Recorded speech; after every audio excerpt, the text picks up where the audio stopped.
Assalamu alaykum do'stlar. Men Buloqchan bo'laman. Hozir shu diskostikada bashdan foydalanib, bir yasash darsimizni davomini so'zlab o'tsak, oldin qatimliq darsimizda biz oqibatlarini tanishishni bir qator tushuntirib bo'ldik. Endi bu soatdan boshlab so'zlaydiganimiz shunlarni go'zallashtirish ustida bo'ldi. Oldi bilan biz o'rindagi kirish o'rinlarining hammasini bekatning ustki qismiga yo'tkib o'tamiz. Masalan, bu yerda tanshak, kuchur, eskartish degan turlarni. Bunda olganda bekatniki ko'rkamligiga biroz foydasi bor. Buning uchun mayada ikki dona hujjat. Buning birisi Xadir HTML, yana birisi Common CSS. Mushuk hujjatni boshqa yo'llasak, bu iqtidor amalga oshadi. Biz oldin Flash XP detalini qo'zg'atib, buni boshliqqa ulaylik. Ulangandan keyin biz boshliqqa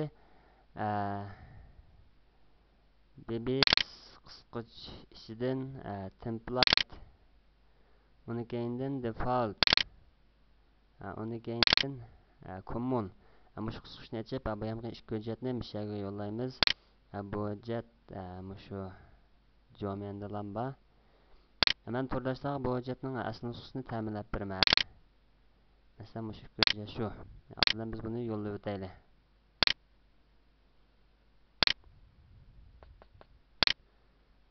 Yo'llash o'ng'ishli bo'ldi. Endi biz bir bet yanglab boqaylik, qani unumini ko'rib boqaylik. Buning unumi chiqmadi. Nima qilsa biz bekatdan qoldiq tozalamadik, oqibatini o'tib qoldiq tozalab o'taylik. Qoldiq tozalash tamom bo'ldi. Endi bir betni yanglab boqaylik. Bo'ldi. Mana qaraydigan bo'lsak, bekatdagi bayamqi kirish boshqarish degan turlarning hammasi bekat ustki qismiga o'tkazildi. Endi qaraydigan bo'lsak, o'ringa bekatning logo rasmi butun cho'ng holatda ko'rindi. Buning o'rni static emoji common qisqichning ichidagi logo PNG rasmi. Biz buning kengligini 960 egizini 200 qilib bir parcha PNG rasmini chiqarib, shunga bevosita yo'llasak bo'ldi. Masalan, men birini sinab yo'llab boqay. Oldin men bir bu yerdan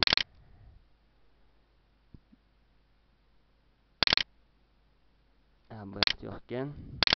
Common bu yoqda yo'q ekan. Image qisqichida bordi.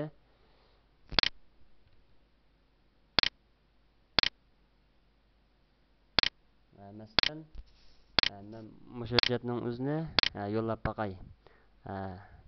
960 da 191 ekan. Bekatga belgilangan o'lcham qancha desa 960 da 200. Asosan bo'lib qoldi ekan. Qani men mushuk yo'llab sinab boqay. Buni static image, uni keyindan oqibati eshitib qoldi. Shu qisqichning ichidagi logo PNG rasm deb atadi.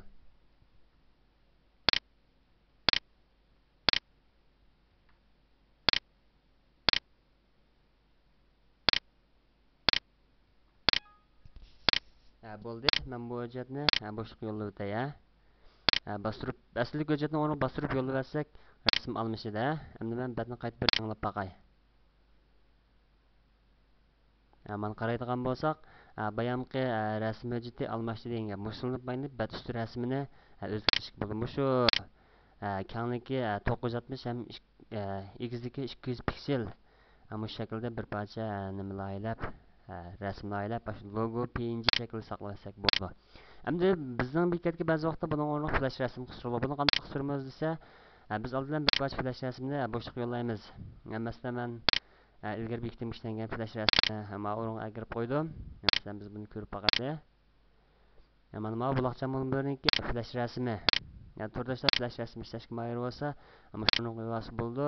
Jamian buning ichidan Fangogali, ya'ni ustki boshqarish turi kirgandan keyin tahrirlash holatiga o'tib, biz shu logo PNG rasmini almashtiramiz. Mana shu rasm shu bayamqi rasm. Biz buni mana shaklda o'zgartirsak bo'ldi.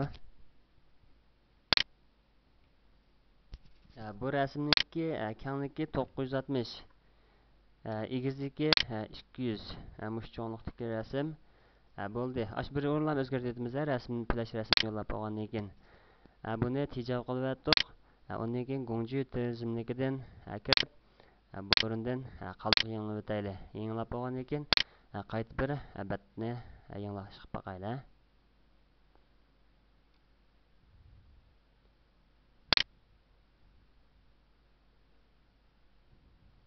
Resim aldığımda bak flash resim. Lekin görünmedi. Bu nimani ifodalaydi bo'lsa, bizning boshliqimiz flashni qo'yish iqtidori yo'q degan gap. Shuni qo'llamaydi. Lekin mushukni chiqarsak, odatda flash qo'llaydigan boshliqlarning hammasida birdek bo'ladi. Bekat üst qismini go'zallashtirishimiz shu bo'ldi. Keyingi soatlik darsimizga diqqat qilsak, xayr xo'sh.